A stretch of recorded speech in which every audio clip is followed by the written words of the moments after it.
you're at the U16 team, I remember they always talk about the senior national team, and obviously that's every young girl's dream when you're on those teams. And they talk a lot about that team, and only like one or two of us was ever probably going to be able to get a call up to be on the team, or let alone be able to get a call up to come and be a part of the camp and be around the tremendous players that they have had on their teams over the course of the many years and the many gold medals that they've won. And so I think for myself, Sonia Citron shares certain stylistic traits with Caitlin Clark.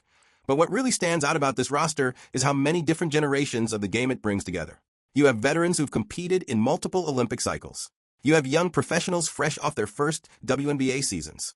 And you also have college stars preparing for the next step. That blend creates a unique dynamic. Media presence at the Durham camp has been strong. Reporters made the trip. ESPN, The Athletic, and independent journalists are all producing consistent coverage. Practice clips, interviews, and behind-the-scenes access are readily available. From a media standpoint, effort isn't lacking. The coverage is there. The content is flowing. So if attention feels lower, it's not because journalists aren't doing their jobs. The bigger uncertainty revolves around the audience. Will the fans who showed up in massive numbers during Caitlin Clark's season stay engaged during Team USA activities? Especially when those activities take place in the off-season, without live games or high-stakes competition. That's the unknown. Media can only amplify interest that already exists. The real test is whether that interest holds when the spotlight shifts away from league play. You're at the U16 team, I remember they always talk about the senior national team, and obviously that's every young girl's dream when you're on those teams. And they talk a lot about that team, and only like one or two of us was ever probably going to be able to get a call up to be on the team, or let alone be able to get a call up to come and be a part of the camp and be around the tremendous players that they have had on their teams over the course of the many years and the many gold medals that they've won. And so I think for myself, like, that's kind of what you start thinking about, is like how long I've kind of been involved in USA basketball and the journey that it's been. I've been on teams, and then I've had moments where I've been cut and I haven't been on teams. So you experience all of it. And I think that also speaks to how great USA basketball is and how dominant they are. Like, there's so many amazing players that have been a part of it and have worn the 3 letters across their chest. And, for me, you never take that for granted. So I'm super excited to be back here. And that possibility makes the current CBA negotiations especially critical. The WNBA just completed the strongest viewership season in its history, with Caitlin Clark playing a major role in that growth.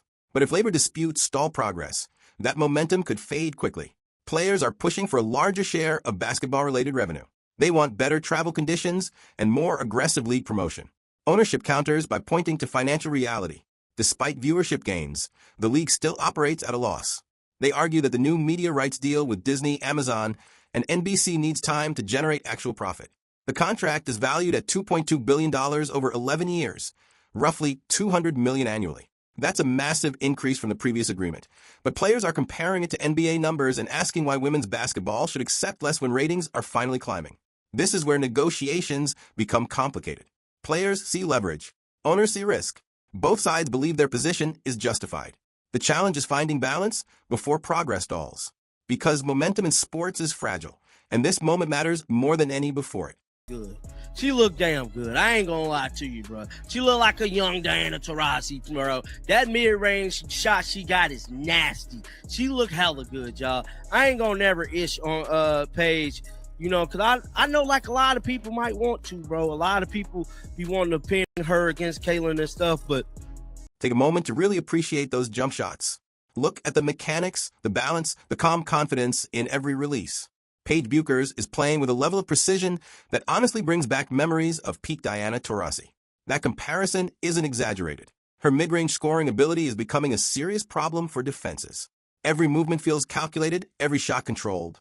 But while highlight reels from Durham are grabbing attention, there's a quieter storyline developing in the background that isn't getting nearly enough discussion. The engagement numbers coming out of Team USA's first training camp session didn't meet expectations.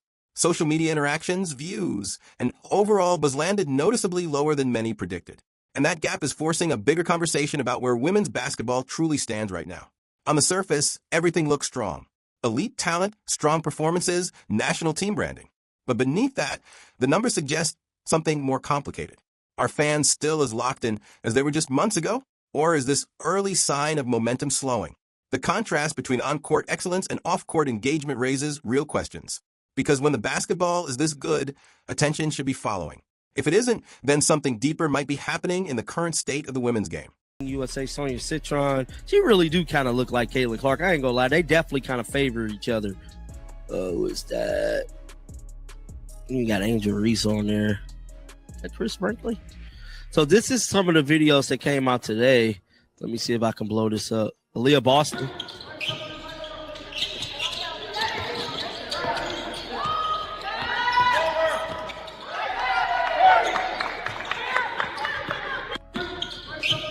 Caitlin Clark recently reflected on her journey with USA Basketball, reaching back to her early days in the U16 system. She talked openly about how competitive the pipeline really is and how only a small number of players from those youth teams ever make it to the senior national roster. Rejection is part of that process, and she knows it well. She's experienced both disappointment and success along the way. Listening to her speak, you can hear genuine appreciation for the opportunity to earn her place again. There's no entitlement in her tone, only respect for the grind.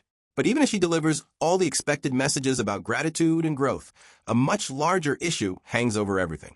The collective bargaining agreement negotiations are still unresolved, and that uncertainty carries serious consequences. As things stand, no one can confidently say that the 2025 WNBA season is guaranteed. That reality is unsettling. We're watching Team USA prepare for international competition while the league's long-term structure remains uncertain. It's a strange contradiction.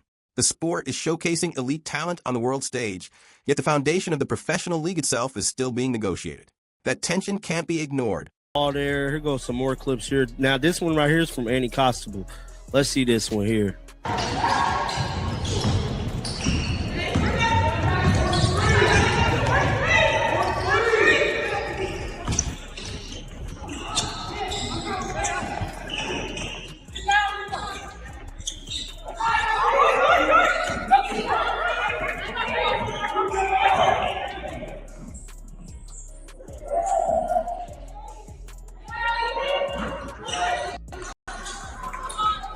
Yesterday's training session delivered exactly what you'd expect from an elite group of players. The basketball was sharp, disciplined, and high quality, yet the energy around it didn't quite match the talent on display. When you dig into the social media data and look at how fans interacted with official WNBA posts announcing the Team USA roster, the numbers came in lower than anticipated. That's worth unpacking. Just a few months ago, Caitlin Clark was drawing massive audiences. Regular season games were pulling in over 3 million viewers. It felt like women's basketball had entered a new era, with momentum that couldn't be stopped. But fast forward to now, and there's a noticeable drop. The excitement hasn't vanished, but it has cooled. The key question becomes whether this is simply a normal off-season lull or something more meaningful. Every sport experiences dips once games stop being played. But this feels different because of how fast the drop happened. The surge during Clark's season was explosive.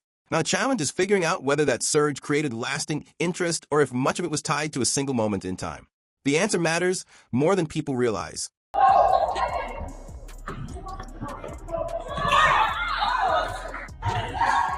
No, I definitely feel like Team USA basketball is going to win it all.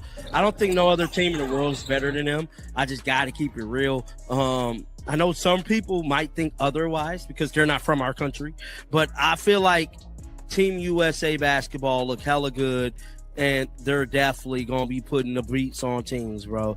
It's just that simple. Our team is just so much better. We're just so much better. Watch Caitlin Clark coming off a screen. Notice the footwork, the balance, the control in her movement.